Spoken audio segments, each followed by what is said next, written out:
Zachtastic by Courtney Scheinmel. Chapter 1. A Day in the Life. When you're interviewing yourself in the bathroom mirror, a fist under your chin makes the perfect microphone. I pat my hair down so it falls around my head like a helmet. That's the way Drew Listerman, the reporter on the Channel 7 News, wears his hair. Every weekend he hosts a special called A Day in the Life, where he follows celebrities around and viewers get to see what a typical day is like for them. I tuck a fallen strand behind my left ear, furrow my brows to make a wrinkle just above the bridge of my nose, and round my shoulders like Drew Listerman. And I'm on. Good evening, ladies and gentlemen. Today we're celebrating a day in the life of Zachary Cooley. Maybe you saw his picture in the newspaper on the day he stomped out a bunch of smoldering cigarette butts in the Pinemont woods, preventing what surely would have been Pennsylvania's most massive forest fire. Or perhaps you heard his name mentioned on the radio the morning he spotted a woman walking on the railroad tracks and got her to safety just moments before a speeding train whipped by. Certainly you saw the story on the evening news about the time Zach rappelled out of a helicopter and rescued a man swimming in the ocean below. Seconds later, a school of great white sharks was spotted off the coast. Young Zach is credited with saving hundreds, no, thousands of lives. Please join me in welcoming birthday boy Zachary Noah Cooley, a real-life superhero. I imagine viewers all over the country and around the world clapping and cheering and waiting to see me. And I run a hand through my hair so it's back in my regular style on the longish side and messed up like I just went for a super fast ride in a convertible top down. Then I hold my fist out toward my reflection. Well, first off, Drew, I don't know that I'd call myself a superhero. I pause for a second, and in my head, a few thousand voices talk back to their TVs. What, Zach? Of course you are! But second of all, I'm here to save even more lives with a special message. And that message is, listen to your fears. I thought the only thing to fear is fear itself, says Drew. Sorry, Drew, I say. But you and Franklin Delano Roosevelt are sadly mistaken. There are more things to fear than you could possibly count. Such as? Such as, aren't you afraid to walk too close to the edge of a roof? I can see Drew nodding. Of course he is. You're afraid because you could fall off, I tell him. And I bet you're afraid to climb into a lion's cage at the zoo because you know they can eat you. These are good fears to have because they stop you from doing something that could hurt you or even kill you. Having fears saves lives. I've never thought of it that way before, Drew Listerman says. But it's certainly an important message you're spreading. In fact, it's practically a birthday present to us all, when really we should be showering you with presents, especially on a birthday this significant. Tell me, how does it feel to hit double digits? It's a funny thing, I say. When I woke up this morning, something felt different. I peer a bit closer into the mirror, closer to the camera. You ever get the feeling that something is changing in your life and that you're in for something particularly extraordinary? As I say it, I feel a tingle run down my spine, like it's true, like I'm onto something. Like there actually are people out there right now watching me, and something big is going to happen right before their eyes. And then, boo! Yells Quinn. Ah! I stumble back. You almost gave me a heart attack, I shout at my sister. What are you doing in here anyway? The bathroom door had been closed, I'm sure of it. I hadn't locked it. That's because I broke all the locks in our house a couple of months ago. Do you know how many people die each year because they lock themselves into their bedrooms or bathrooms and a fire starts up and no one can get to them in time to save them? Okay, I don't know either, but I bet a lot of people do. Mom was pretty mad about all the broken locks. But it was for her own good. Quinn's, too.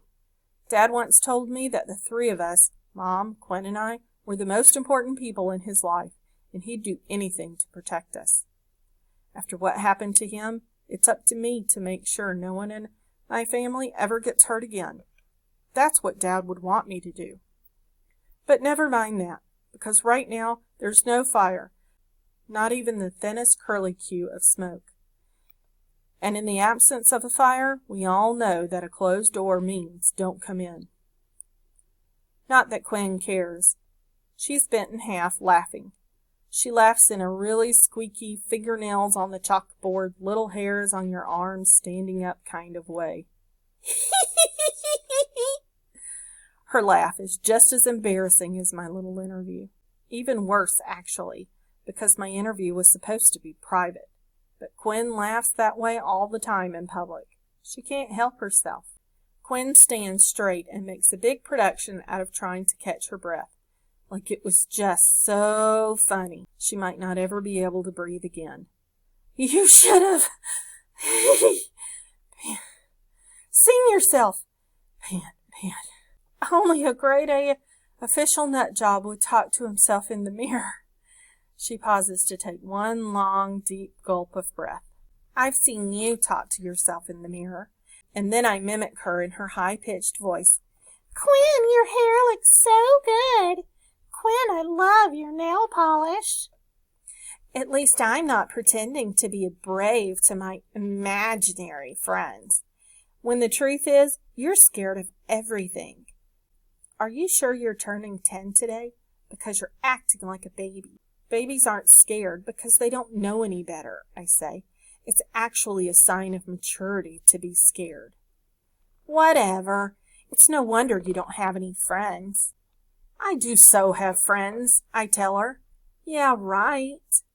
Besides, I can't wait to hear this, Quinn interrupts.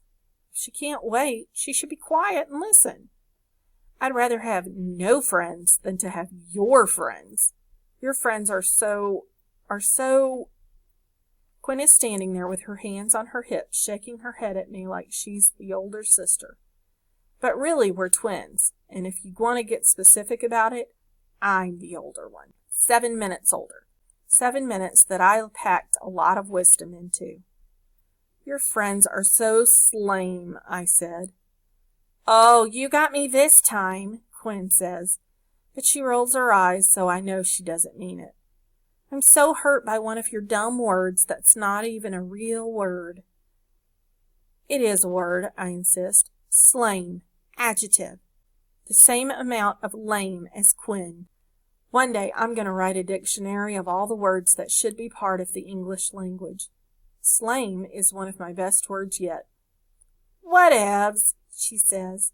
She flips her hand like she's waving at me. At least I have people to invite to the party today. I mean, aside from the original nut job that is Uncle Max. And Eli, I tell her. Eli doesn't know any better because he's the new kid.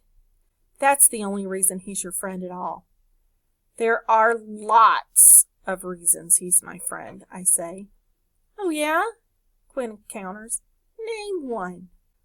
Okay, truthfully, I'm not exactly sure why Eli is my friend, but I'm not about to admit that.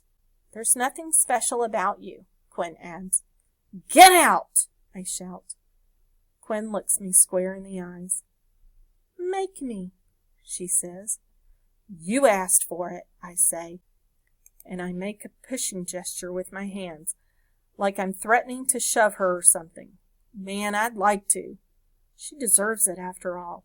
If you barge into the bathroom to spy on your brother, then you should be knocked over. But if I tried to hit Quinn, she'd just hit me back harder. She's strong that way. And all of a sudden, she's swept off her feet. I didn't touch her, I swear. She tripped over nothing, all on her own. Now she's on the floor, right on her butt. I see London, I see France, I see Gwen Cooley's underpants, I chant. But Quinn doesn't seem to care. Whoa, she says softly, her voice shaky. Did you feel that? Before I can answer, Mom's in the doorway, her arms full of party decorations. You're starting with each other already, she says. I thought we all agreed we were going to make this day a good day. That had been part of the dinner conversation last night. Let's not have any fights tomorrow, Mom had said. Let's make it a good day. Though Quinn and I hadn't actually agreed to that. You all right, Quinn? Mom asks. She puts the streamers on the counter and reaches a hand down to pull her up. Then she turns to me accusingly. Did you do this? No way, I say. Quinn tripped all by herself, and she just marched right in here, even though the door was closed. But not locked, Quinn says, straightening her skirt. And whose fault is that? She didn't even knock first, I say. I had to go, and Zach was taking forever. Oh, for Pete's sake, just use my bathroom, Mom tells her. In the background, the phone rings. Work it out, you two, Mom tells us before grabbing the streamers and heading back down the hall to answer the phone. Thanks for getting me into trouble with Mom, nut job, Quinn says, but she leaves too, finally. I close the door behind her. Now I'm alone in the bathroom, but it's not like I actually need to be in here anymore. Another day in the life of Zachary Cooley. Leave it to Quinn to ruin everything.